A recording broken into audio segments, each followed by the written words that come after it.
तीसरे पारे में 2 हिस्से हैं, सूरह बकरा का आखिरी हिस्सा और सूरह आले इमरान का इब्तिदाई हिस्सा।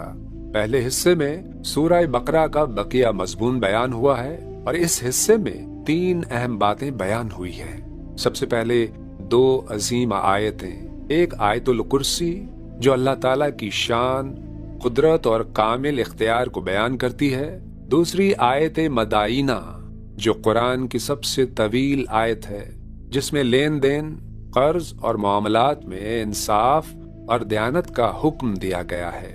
दूसरी बात 2 नबियों के वाकयात। पहला वाकया हजरत इब्राहीम अलैहिस्सलाम का वाकया है, जिसमें हजरत इब्राहीम अलैहिस्सलाम की नमरूद से अल्लाह की वहदानियत पर बहस और मुर्दों को जिंदा करने की कुदरत को देखने की दुआ बयान हुई है।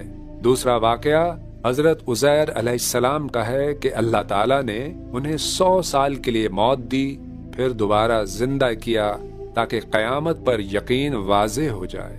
तीसरी अहम बात अल्लाह ताला वाज़ेह फरमाते हैं कि सदका देने से माल घटता नहीं बल्कि बढ़ता है, और सूद बज़ाहिर नफा देता है मगर हकीकत में तबाही का सबब बनता है।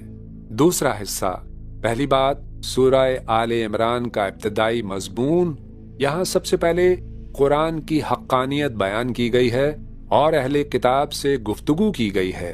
दूसरी बात फिर अल्लाह की कुदरत के 4 अजीम वाकयात बयान हुए हैं।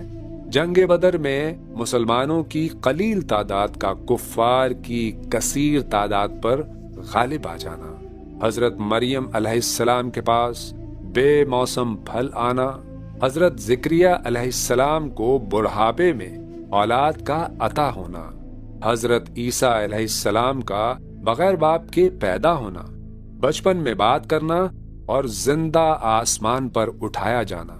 तीसरी बात मनाज़िरा, मुबाहिला और मुफाहिमा। रसूलुल्लाह सल्लल्लाहु अलैहि वसल्लम का अहले किताब से बहस व मुबाहिसा और मनाज़रा हुआ। फिर मुबाहिला की दावत दी गई कि दोनों फरीक अल्लाह से दुआ करें कि झूठे पर लानत हो। जब वो तैयार ना हुए तो मुफाहिमा हुआ, यानी सबको एक मुश्तरक बात की दावत दी गई। वो मुश्तरक बात है ला इलाहा इल्लल्लाह थी।